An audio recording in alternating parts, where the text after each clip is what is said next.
A'udzu billahi minasy syaithanir rajim. Bismillahirrahmanirrahim.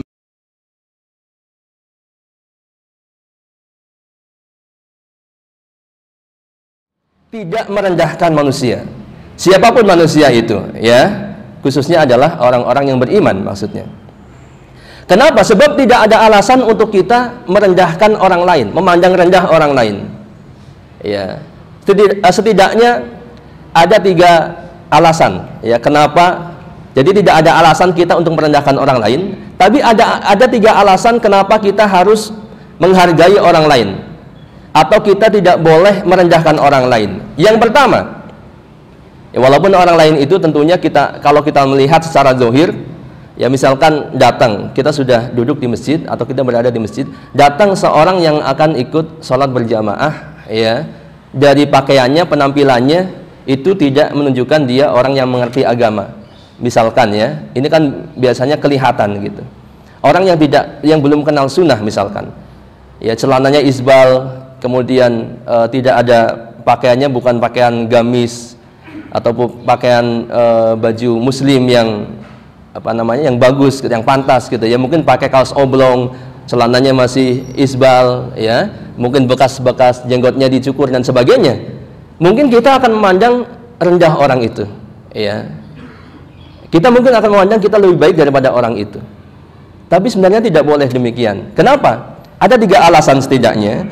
Yang pertama, kita tidak bisa mengawasi aktivitas ibadah saudara kita dalam sehari 24 jam. Nggak bisa kan?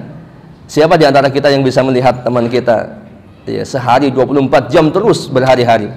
Tidak bisa, gitu ya. Sekali mungkin, karena mungkin dia satu perjalanan dengan antum, sedang safar atau sedang touring, gitu ya, KBMI gitu. Mungkin bisa itu sehari. Tapi di hari-hari berikutnya, bisakah kita melihat, mengawasi atau menyaksikan bagaimana saudara kita beribadah? Tidak bisa. Barangkali ketika kita sedang tidur, terlelap di malam hari, di sepertiga malam, saudara kita yang lain sedang khusyuk, ruku, sujud, ya, bermunajat kepada Allah, bahkan berderai air mata. Tak ada yang tahu, gitu ya. Barangkali di hari itu, di saat itu kita sedang tertawa terbahak-bahak, saudara kita sedang menghatamkan Al-Quran, sedang menghafal Al-Quran, sedang mengajarkan manusia, ya, sedang halaqah, sedang bisi. Kita sedang tertawa terbahak-bahak, padahal setiap pekan kita nggak pernah melakukan bisi sekalipun. Gimana mungkin kita bisa memandang rendah orang lain? Ya, ini yang pertama. Yang kedua, karena boleh jadi amalan hati seseorang itu lebih baik daripada kita. Siapa yang tahu? Kalau ada istilah dalamnya lautan bisa dideteksi, bisa diketahui, tapi dalamnya hati seseorang nggak ada yang tahu. Ya. Boleh jadi amalan hati saudara kita lebih baik daripada kita. Boleh jadi keikhlasannya dalam beribadah jauh lebih baik daripada kita. Kesabarannya, kekhusyuannya, ya, tawakalnya dan sebagainya, boleh jadi mereka lebih baik daripada kita. Lalu apa alasannya kita merendahkan orang lain? Yang ketiga, karena kita belum mencapai garis finish, jamaah yang berbahagia. Ya, kita itu masih dalam perjalanan. Ya. Artinya apa? Boleh jadi hari ini kita lebih baik daripada saudara kita, tapi lusa, ya, esok lusa dan seterusnya, boleh jadi sebaliknya saudara kita lebih baik daripada kita. Tak ada yang tahu. Bukankah Umar bin Khattab dahulu sebelum masuk Islam, ya, boleh jadi Bilal bin Rabah lebih dahulu masuk Islam daripada Umar bin Khattab, kan begitu. Tapi sebelum masuk Islam, Umar bin Khattab adalah orang yang paling kuat, paling getol memusuhi Islam, ya, gemar menyiksa kaum muslimin, memusuhi dakwah Rasulullah SAW. Ya. Kemudian begitu beliau mendapat hidayah, ternyata beliau adalah termasuk orang-orang yang paling tinggi kedudukannya di dalam Islam setelah Rasulullah dan sahabat Abu Bakar As-Siddiq.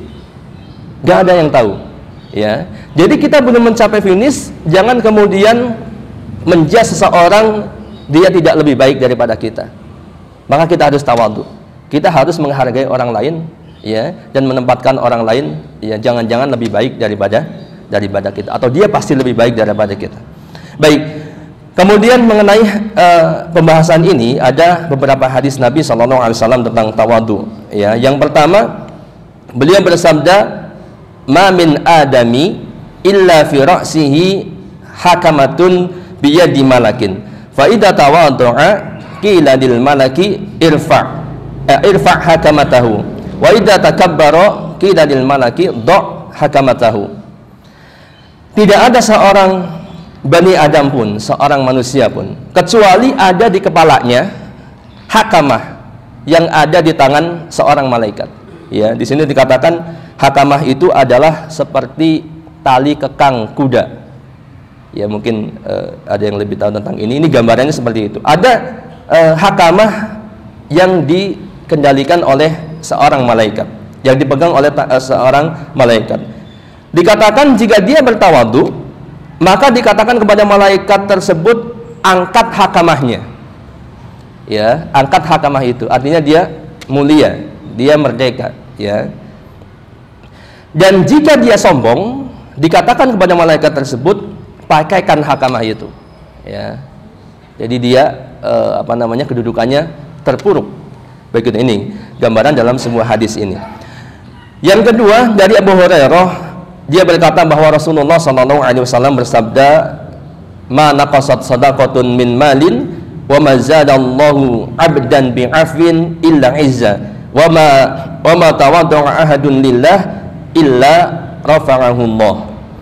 Sedekah tidak mengurangi harta, ya, tidaklah Allah menambahkan kepada seorang hamba sifat pemaaf, ya, melainkan akan semakin memuliakan dirinya. Dan juga tidaklah seorang memiliki sifat tawadu, ya, karena Allah lillah, melainkan Allah akan meninggikannya. Nah, ini jadi sifat tawadu itu, ya, kadang-kadang kita sering kalau kita merendah di hadapan orang lain, wah, jangan-jangan kita dianggap rendah oleh orang lain. Tapi ternyata tidak, sebaliknya. Allah, ya, rafa'ahullah, Allah akan mengangkat derajatnya atau meninggikan orang itu, orang yang tawadu. Imam An-Nawawi rahimahullah berkata, hadis ini mempunyai dua makna. Yang pertama, Allah Subhanahu wa taala akan meninggikan derajatnya di dunia, ya, dan mengokohkan sifat tawadunya itu dalam hatinya, sehingga Allah Subhanahu wa taala mengangkat derajatnya di mata manusia. Ini tawadu, ya. Jadi kalau kita berusaha untuk tawadu atau menetapi sifat tawadu ini, maka Allah akan kokohkan tawadu itu kepada kita, sehingga Allah pun mengangkat derajatnya di atas di mata manusia. Yang kedua, yang dimaksud adalah pahala di akhirat, yakni Allah Azza wa Jalla akan mengangkat derajatnya di akhirat disebabkan tawadunya di dunia. Ya, jadi di akhirat pun Allah akan angkat derajatnya karena dia tawadu di dunia. Ya, jadi ini satu sifat yang sungguh luar biasa, ya, efeknya bahkan dunia dan akhirat. Nah, oleh karena itu dikatakan Ibnul Hajj rahimahullah mengatakan, siapa yang menginginkan ketinggian, yakni kedudukan yang tinggi, maka hendaknya bersifat tawadu.